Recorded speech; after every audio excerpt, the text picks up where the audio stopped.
How have you almost died? I was about 21, was taking a shower and started to feel pain on my left side of my chest, shook it off and continued with my night. Later that night my pain progressed massively and it transferred to my left shoulder. Simultaneously the left side of my jaw and teeth felt numb. I didn't have insurance at the time, so I didn't want my parents to have a massive hospital bill, so I decided to just try to sleep it off. As soon as I laid on the bed I felt like my heart was a blob of something inside of me that was free to move. I said a small prayer and closed my eyes to wake up the next day all well. Meningococcal meningitis when I was 16. Woke up sick one day, went to sleep on my couch and woke up 4 days later in a hospital. My mom found me seizing on the floor and vomiting blood. Pretty sure our family dog is what saved me because she was standing over me barking at 2 a.m. I almost died the first night. My heart stopped for 2 minutes, and the doctors prepared my mom for the worst case scenario.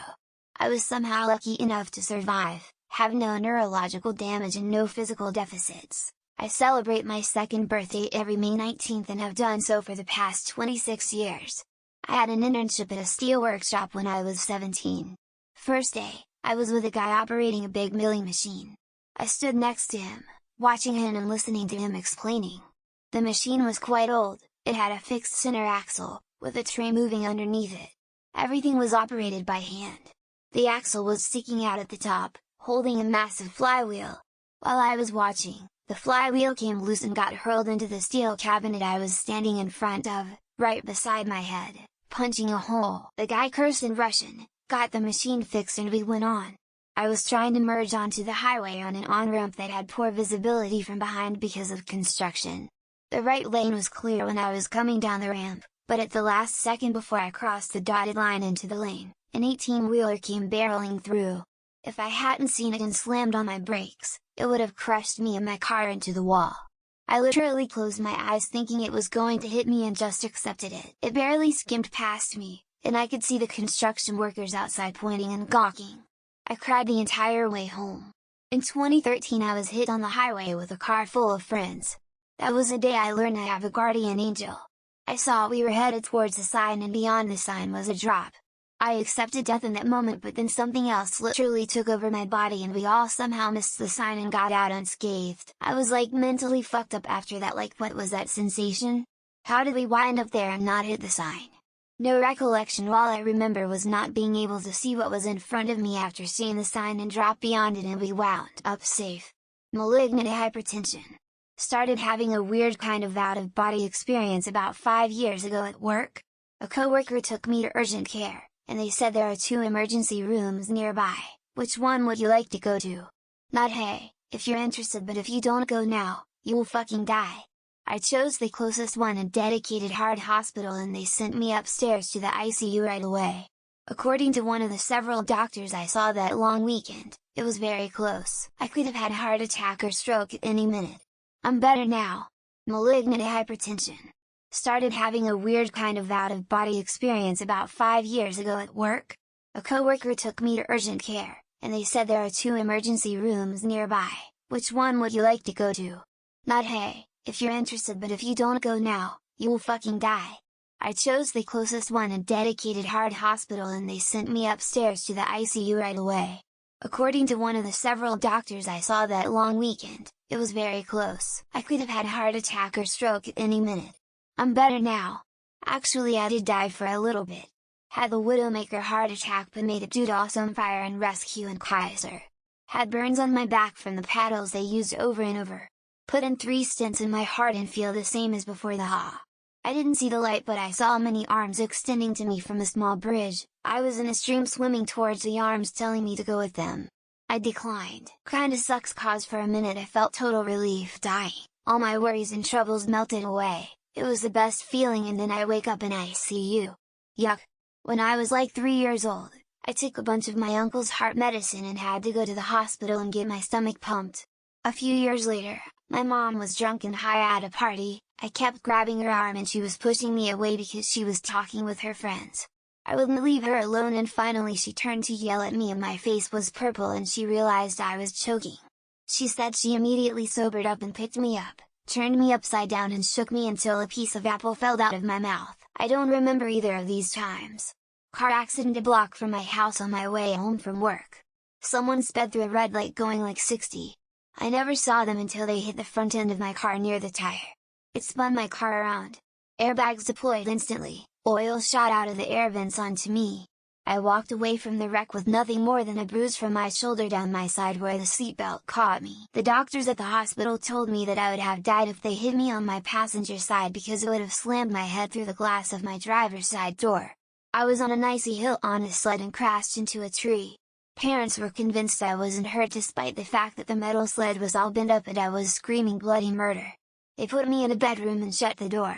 After about 2 more hours of screaming and crying, my aunt called the doctor and she saved my life because it was a ruptured spleen that they took out in pieces.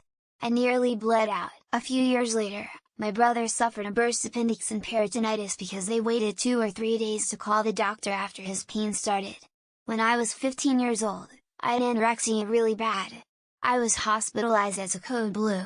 My organs were failing, and my body was feeding off my muscle since I had no fat. My body was going to feed off my heart muscle, in which case, I would die.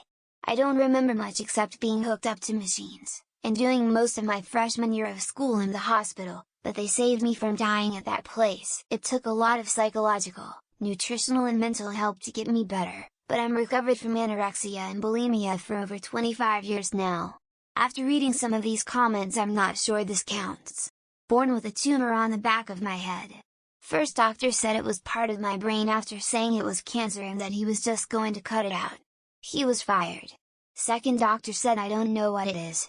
Let's cut into her and find out. Almost bled to death at 3 months old. Another sorta not really time was when I had appendicitis, but I thought it was just period cramps. It burst and I went into sepsis. Thank God it was Super Bowl Sunday and the ER was completely empty. 2017 intentional diphenhydramine overdose, 16 days in hospital followed by a strict crisis intervention plan for the next 6 months. 2022 crushed by an RV while crossing the street on my way to my dream job with the walk sign green light, inside the crosswalk, broken scapula, lawsuit is ongoing. I've always been a very existential person, even as a kid. But almost dying twice within a span of 5 years for totally juxtaposing reasons has given me a vague sense of what I can only call enlightenment, for lack of a better word. Contracted mono, pneumonia and bronchitis over Christmas break at age 18. Throat got so swollen and painful even swallowing saliva felt like shards of glass. Didn't eat or drink for days, just slept. Woke up one night and knew something was drastically wrong. Texted my dad who picked me up and drove me to the nearest hospital. They put a pulse oximeter on my hand and had me sit and stand to compare the differences. Standing, I had no pulse. I was hospitalized for 5 days and they told my dad even a few hours more and I wouldn't have made it. I was like 10 on a school trip 4 hours from home, saw a homeless man and went to give him some money, got left behind as the rest of the school crossed the road and ran out in front of a car. They slammed on brakes crazy hard, just got tapped, so I ran to catch up with the school and never told a soul. It was really dumb of me in retrospect, but also those teachers should have been watching out. I also got stung by a caterpillar that sent me to the ER and into anaphylactic shock when I was 15, still have a nasty purple scar from it. When I was little, about 7 or 8, my family went to this beach to swimming, but it had a waterfall that was about a 30-foot drop down. I went into the water, was doing whatever, and my sister came behind me, picked me up and dragged me so close to the waterfall where it had its own current and we both were about to fall to our demise. But, my dad jumped in and since we weighed nothing and he weighed much more than us, at the time, he wasn't pulled by the current. Still crazy to think about and why my sister would do that to me. Appendix burst and I developed sepsis. This was after bouts of bladder infections that my mother treated solely with cranberry juice and not a trip to the doctor. I'm guessing someone in the hospital had a word with her because the total medical neglect stopped at that point. The only reason for her to do that is if she was scared by something. And my potential death wouldn't have been it. She did always tell me I was a mistake and the result of a failure of birth control. My death would have been the abortion she wanted. A few years ago I developed a kidney stone that caused a blockage in my urinary tract that turned into a kidney infection. Wasn't caught for a few days and I went septic. By the time my family convinced me to go to the hospital I was disoriented, couldn't walk or stand without help because of the amount of pain I was in, and was throwing up continuously. They called in a doctor who performed an emergency surgery and saved my life. 4 years later and I now carry a bottle of water with me everywhere I go. Stay hydrated folks. As a young teen, hitchhiking with my friend and getting into a truck seemed legit to an idiot me as there was a car seat in the back. He brandished a knife and said he was going to kill us if we didn't do what he asked. Had that knife against my throat. I made myself as young as possible and told him we were only 11. He dumped us off on the side of the freeway. Last year, blood clots in my lungs that I drove myself to the hospital for. They are resolved now. There's more.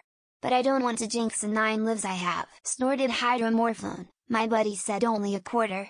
The pill was so small a quarter of it looked like a joke. Took the other quarter he gave me in case it didn't do anything right after. Almost had my heart stop, went blank, completely dripping wet, almost lost consciousness. When I started coming back up to my sense went to get a tattoo, was the most pain-free tattoo session ever lol. Glad I couldn't find any afterwards because for weeks I wanted to feel the high I got after almost dying. Now 2 years sober all drugs, at 50 at atrial fibrillation with heart rate in the 180s. Had a few procedures over the years and had 2 pacemakers fitted. During one of my periods in hospital I was awakened by a nurse thumping my chest at 3:30 am. She told me she had watched my heart rate go from 69 to 11 and only she woke me I could have passed away in my sleep. In November this year the AF returned and I had to have a cardio reversal when they stopped my heart and restarted it. Feel quite lucky my 70th was a few days ago. Ways I've almost died. 1 almost got run over by a car by a racist driver age 12. 2 almost got robbed and pushed off a cliff by a gang of early 20-year-olds age 16. 3 almost died from a severe peanut allergy and Thai food after confirming with the chef no peanuts or peanut oil was used for cooking the dish age 22. 4 almost died on an airplane due to mechanical failure age 24. I'm 29 now, nothing else as ugly happened since that was as close as those 4 experiences noted above. 2 months ago we had bad weather in Madrid, Spain, raining and windy. It was time of taking my children to school. I usually go to pick up my car, I park on the street and I go back to my flat and I go downstairs with the children. Well, if I had gone to get my car 10 minutes sooner, I would have parked in a place where a big tree fell. It had a big branch with a Y shape and it would have fallen on both of the children and maybe on me while I would have been fastening their seatbelts. Climbing up an almost sheer shale face on a hike, every step sending rocks everywhere. Told my buddy to let me know when he was at the top. He called out for me to go and was almost at the top. I started climbing as he hauled himself over the final ledge and dislodged a rock the size of a large suitcase. I looked up just in time to scramble out of the way as it missed my head by millimeters. Years later I still have indented scars on my legs from the smaller rocks that came with it. I was on a practice winter mountaineering trip. I went with a bunch of grad students and we had each only practice using an Ice Axe 3X for self-arrest on a shallow slope. On the final descent, I turned the wrong way and lost my ice axe. The slope was too steep for me to slow down my downhill momentum. There was a pile of boulders right at the bottom. Luckily I happened to collide with a person who was self-arresting with an ice axe. He managed to brake for both of us, so I was saved. I didn't have a deadly version but E. coli. I shat probably 20 times a day for 2 months before we figured out what was wrong. I have IBS so I thought it was just par for the course until I couldn't really eat and I started shitting blood. The endocrinologist told me I was depleted of vitamins and minerals to a point that he was surprised I was upright.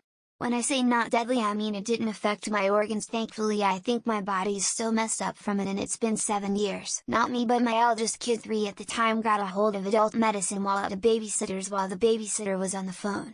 After all was said and done she was in PICU for 2 weeks and the pediatric wing for observation for another week. Nearly lost her 3 times in those 2 weeks. And before you ask, yes, the babysitter was fired and charges pressed. They lost the ability to babysit anymore, spent a year in jail, forget the exact charge, and lost custody of their own kids. Hid black ice on a highway in college and started sliding in circles interval to regain control with an 18-wheeler coming way too fast behind me also sliding. I'm still not quite sure how I avoided getting smashed against a Jersey barrier, but I luckily came to a stop with my car facing in the right direction and was able to slam on the gas immediately to get moving away from the truck coming behind me before it could ram into me and pin my little car to the Jersey barrier.